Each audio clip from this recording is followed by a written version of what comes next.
So hi Lyle, thank you so much for your time, and can you tell us that what brings you to Hong Kong, because you're a two-time champion in South Africa, so and you're young, so you should have a lot of opportunities in your country.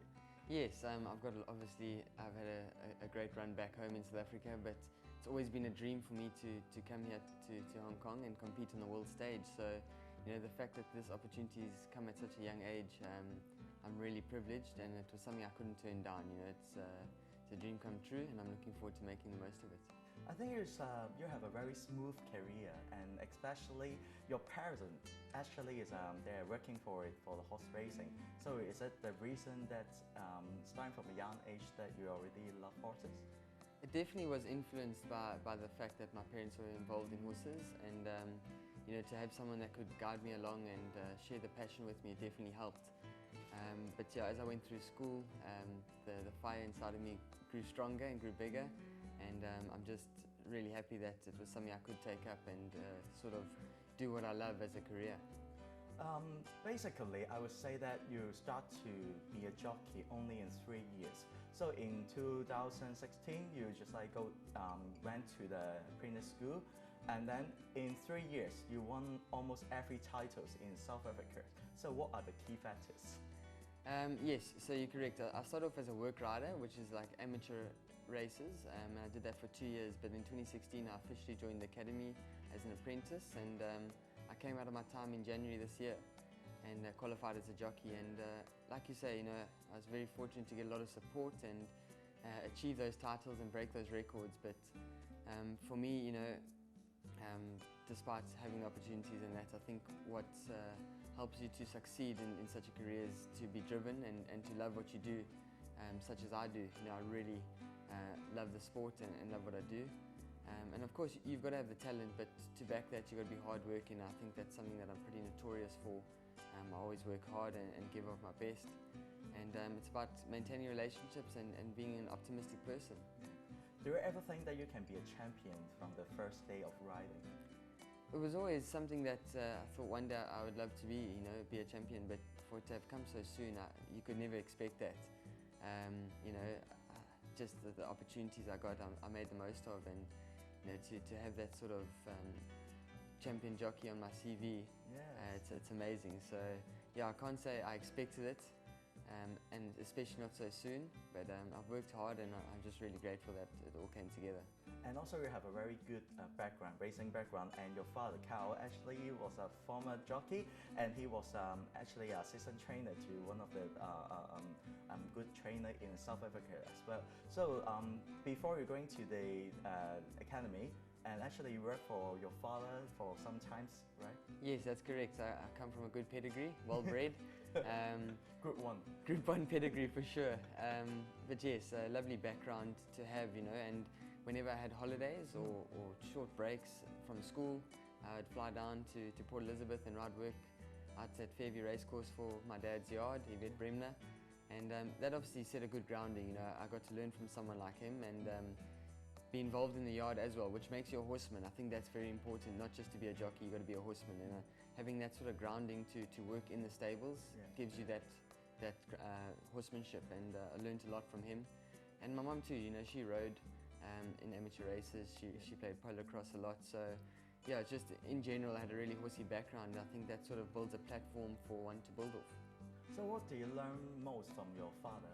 I heard that he is really good in his hands and also very good in balance. Yes, my dad, he had really good hands, and I think he's an amazing judge of a horse, you know. When he was still riding work, when I started race riding, whatever he told me was spot on, and I think that's something I've learned from him, you know, being able to judge and like you said, have good hands and balance, which is something I've obviously adopted from him. I think it's an asset of mine to have good hands and balance, and you know, that's obviously been passed down in the genes. And also your mother, actually, she is working for horses as well, because it's a word that I need to check the dictionary, because I never touched this sport before, called polycross. Yes, polo cross. So it's a sort of a mix between polo and the American sport lacrosse. Sure, people would love to go research it. It's actually quite an enjoyable sport, and that definitely helped in my career. I played nationally polo cross, and yeah, that taught you to ride and take a few bumps and make a few turns. So yeah, definitely been an asset to me. And then there's a very special story that how you link with champion trainer Shaun. It's all because you give him a call and you show your talent in front of him that you are the jockey that who listen to instructions and follow instructions. Is that correct? Yes, that's correct. That all started from when I was a work rider. In fact, riding in the amateur races, I was based in Durban, he was based in Johannesburg, which are different provinces, and I phoned him the one day and no answer, and I never had a ride, so I tried again the next meeting, and he said, yep, I'll give you a chance. You know, he didn't know me from a bar of soap, and he just took the leap of faith to give me the opportunity. And the horse had no form, wasn't a strong horse at all, and he asked me to do specific instructions and get the horse to run a positive race. And on that day, the horse ended up running third. Everything went according to plan. I wrote to his instructions, and you know, he said to me after the race, he said, well, you know what, that was perfect, and whenever you want to phone me for a ride again, you're more than welcome. So we've never looked back since then.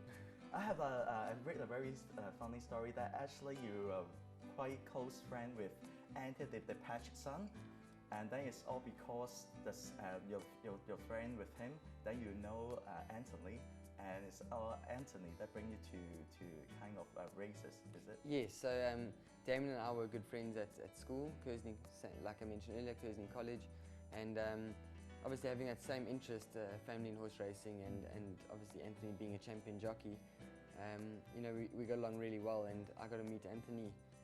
And like I said, from a young age I was riding work in PE during my holidays, but having met Anthony, he took me to Summerveld, which is in KZN, and you know, the first morning I went with him, I still had a broken wrist. I was in a cast, and I was almost healed, but still wearing a cast, and I had itchy fingers at the time, so I still took a horse while wearing a cast. My first bit of work at Summerveld, I had a broken wrist still, so yeah, it just shows, you know, that that could have been an influential moment, and he's definitely been influential in my career. Learned a lot from him, and you know, I kind of sort of strove to ride similar to him early days until I developed my own style. So yeah, that friendship led to big things.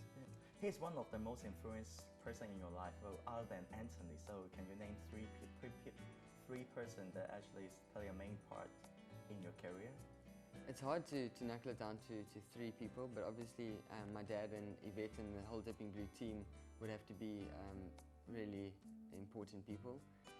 Shaun, obviously having built that relationship with him and having so much success, that set me up to be where I am today. And like you say, someone like Anthony, he was also very influential. Before I even started the work riders race and that, I was learning from him. So yeah, there's a lot of people. I mean, the list would go on forever, and it's hard to say, but yeah, definitely up there. Oh, you really forget one person you need to mention. The Yes. name is Hannah.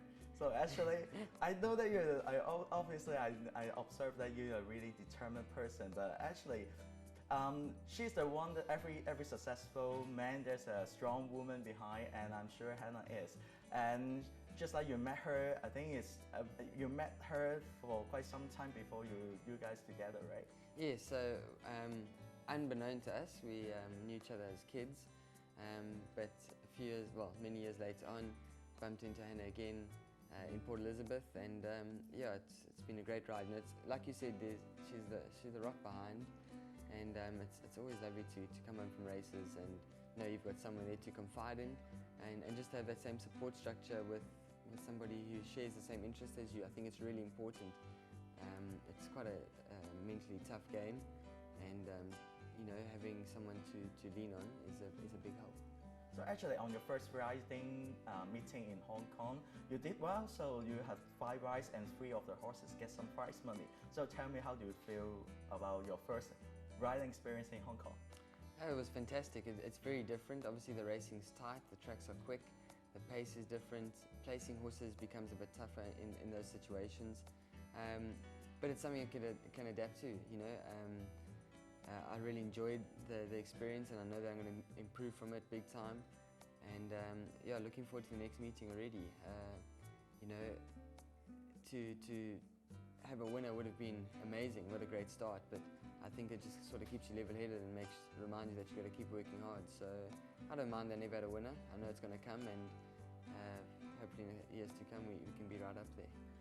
I can feel that you're really optimistic, so you don't have any negative thinkings, which is a very good element to lead you to be successful. Yes, I think optimism is important.